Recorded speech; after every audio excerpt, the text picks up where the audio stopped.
This meeting is being recorded.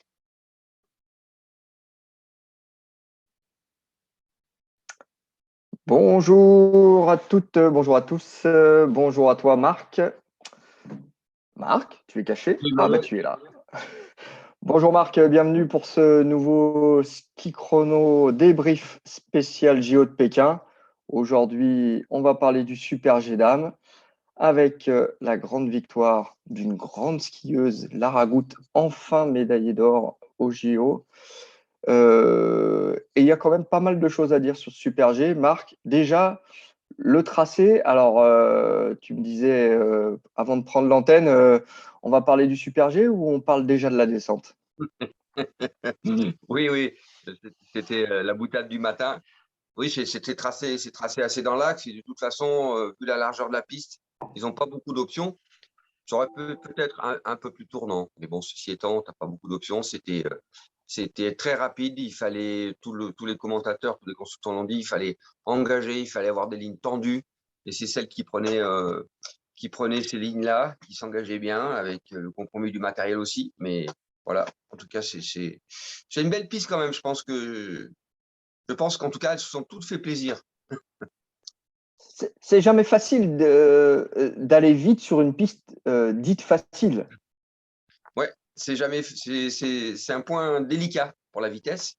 Même en slalom, hein, sur des parties plates, c'est difficile d'aller vite. Et là, pour le coup, mais là, il fallait vraiment tendre les trajectoires, mis à part l'entrée dans ce goulet où là, il y avait quelques portes relativement techniques. Le reste, c'était essentiellement sur l'engagement et sur la glisse. Donc là, mais souvent, dans ce cas-là, il y a des écarts. En tout cas, il y a des surprises. La surprise, pour le coup, c'en est pas une, c'est la victoire Oui, de Lara Gut, qui est vraiment enfin championne olympique, parce que finalement, elle avait tout gagné sauf les Jeux, et maintenant elle a gagné les Jeux. Là, on peut pas dire que ça soit une surprise, Marc. non, pas du tout. Elle avait le rôle. Brignone avait un petit peu du poids sur les épaules, puisqu'elle avait quand même gagné 3 cet hiver.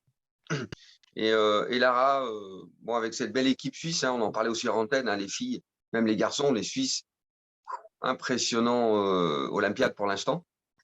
Et surtout chez les féminines. Et là, bon, bah, on voit un podium avec Lara qui le mérite amplement, hein. Elle a fait une course superbe. Vraiment, il n'y avait rien à dire. Elle n'a pas fait quasiment aucune faute. Et puis, celle que j'adore, c'est Michael Guizine, qui est sur le podium. Les deux, elles entourent l'Autrichienne. Donc, c'est un beau podium. Ouais, tu l'attendais beaucoup en slalom, hein, on va dire la petite Guisine, la sœur de Dominique, championne olympique, rappelons-le, à Sochi en descente. Donc c'est la petite Guisine, tu l'attendais beaucoup en slalom. Et puis finalement, elle fait sa médaille en Super G.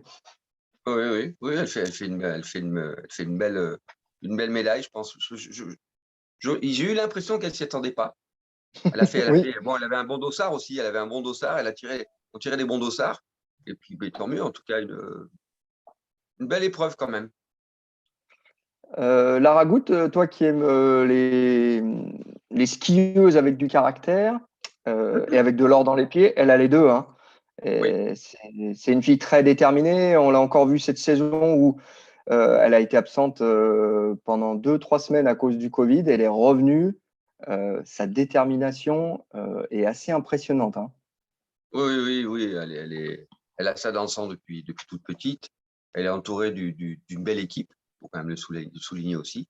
Une belle équipe. Le résultat d'un champion vient aussi d'une belle équipe complète. Et là, elle a fait preuve de grande classe. Bravo nos amis suisses, hein. Ah là là, bravo. Euh, un petit mot sur Michaela Schifrin, qu'on a revu enfin tout au long de la piste, qui a rallié l'arrivée. Ça peut lui faire du bien au moral, notamment peut-être en vue du combiné. Oui, je crois qu'elle s'est rassurée. Elle s'est rassurée aujourd'hui. C'est bien pour elle, c'est bien aussi pour la maman, pour son staff, ils avaient tous le moral dans les chaussettes. Et Mm. là, ce Super G, c'était pas en sa faveur parce qu'il manquait un petit peu c'était pas un Super G très technique. Donc là, bah, moi, je trouvais qu'elle a fait un Super G vraiment correct. Et elle s'est surtout, comme tu viens de le dire, elle s'est rassurée psychologiquement, mentalement, en vue, euh, en vue du, en vue du combiné. Ça, c'est sûr. Elle va, là, pour le coup, elle va mettre le curseur haut pour essayer d'avoir cette médaille d'or. Au moins une médaille d'or ou une médaille pendant cette Olympiade. Les Françaises, Romane Miradoli, la première et 11e. On est sur un tir groupé dans le top 20. C'est pas exceptionnel. On s'attendait peut-être un petit peu à mieux. Finalement, avec ce groupe vitesse qui commence à grandir, on est presque ambitieux pour elles. Je pense qu'elles étaient ambitieuses. Pas d'énormes résultats. Comment tu as vu la course des Françaises? Oui, je l'ai vu, je les ai aussi écoutés au micro, puisqu'elles donnaient leurs sensations, elles ne savent pas trop comment. Et c'est le dilemme pour les athlètes qui arrivent, qui se sentent bien, parce que la neige est bonne, tout va bien. Et c'est resté essentiellement encore une fois, sur ces trajectoires qui n'étaient pas suffisamment tendues à l'entrée des sauts, aux sorties des sauts. Ces petits détails qui font que après, c'est les dixièmes, les centièmes, les centièmes, les dixièmes, et puis à l'arrivée, on est un petit peu loin. Parce que sur ce format de compétition aujourd'hui, il fallait vraiment engager. Et elles l'ont dit, elles ont regretté de ne pas l'avoir. Elles n'ont pas fait assez là-dessus. Et après, le compte, il se fait à l'arrivée. Tu peux que te reprocher de te dire, mince, j'avais vu ça, j'ai essayé. J'aurais aussi pu faire encore mieux. C'est le seul bilan qu'on peut tirer de l'équipe de vitesse là, de ces quatre mousquetaires, de ces trois mousquetaires. Ok. Voilà. Marc, Oui. on va faire une grande grasse matinée demain. Pas de ski débrief demain. Ouh là là. Avant qu'on attaque, Ah, il y avait un sujet que je dis-moi. voulais aborder. C'est que tu sais que je suis très, très friand du matériel et des choix Ah de oui. matériel et des qualités de matériel et comment on le prépare. Alors, sur cette qualité de piste, sur cette piste aujourd'hui, on a vu elles ont expliqué qu'il y avait deux types de neige. En haut, c'était une neige plutôt accrochante. En bas, une neige beaucoup plus dure, beaucoup plus verglacée. Ça veut dire que elles ont obligatoirement pris une option en général d'un ski énormément affûté. Alors, tomber d'écart, il peut être de 0,5, 0,8. Les techniciens savent de quoi je parle. Et après, c'est avec la préparation de ces skis que tu es capable de lâcher, d'engager plus, parce que là-haut, effectivement, il y a plus de grip. Donc, du coup, ça te tient plus le ski sur la carte, tu vois. C'est-à-dire que quand tu le mets sur la carte, il a tendance à te faire basculer sur l'extérieur. Et par contre, après, sur les parties plus verglacées, plus dures en bas, il accroche mieux. Et ça, c'est des compromis, c'est des détails qui sont très, très, très pointus. Et Lara, aujourd'hui, a démontré une grande classe avec un matériel encore. Toujours aide. Ouais. Toujours elle. Guizine, elle sort le Rossignol, ça va faire du bien à nos amis français. Mais globalement, on a encore vu du aide.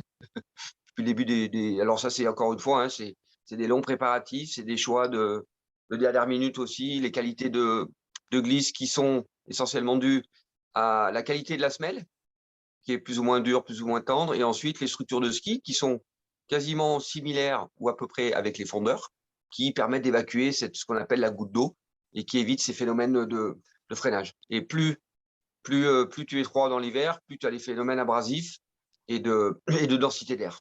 Voilà, pour être un peu plus pointu, Emmanuel. Non, on comprend. Après, Ed, on se pose à chaque fois la question évidemment, les choix de matériel. Évidemment, il est plus facile de le faire quand on a les meilleurs pilotes. Comme disent nos amis de la voile, la vitesse rend intelligent. Oui, mais bon, on a Brignol, on a Guizine, on a d'autres cartouches chez d'autres marques, mais c'est vrai que l'Armada, chez Ed, en tout cas, ils ont encore une victoire de plus. Donc là, le champagne, il va falloir qu'ils commandent encore des caisses pour le restant des Jeux Olympiques. Ok Marc, donc comme je te disais avant cette petite aparté important technique et technologique, demain c'est off et on se retrouve dimanche pour le géant messieurs avec, il semble que la neige naturelle tombe du ciel dans la nuit de samedi à dimanche à Yanqing. Donc le mauvais temps semble arriver comme un peu chez nous. Ça va peut-être un petit peu changer la donne pour cette course très, très, très, très attendue, notamment pour les Français. Oui. De toute façon, le fond est dur. ce qu'ils ont comme Ouais. base. Après, ça va être les épaisseurs qui vont être, soit on a la possibilité de tout balayer, c'est certainement ce que vont mettre en point les Chinois et l'organisation pour pouvoir enlever la neige. Et après, ce sera les conditions de visibilité, de vent, qui vont jouer un facteur important pour cette épreuve qu'on attend vraiment, avec impatience. Ok. Très bien, Marc. Bonne C'est journée tout à bon. toi, bonne journée à toutes et bonne journée à tous. Et à dimanche. Allez, à Ciao. dimanche. Allez, demain repos. Boum. Allez, ciao.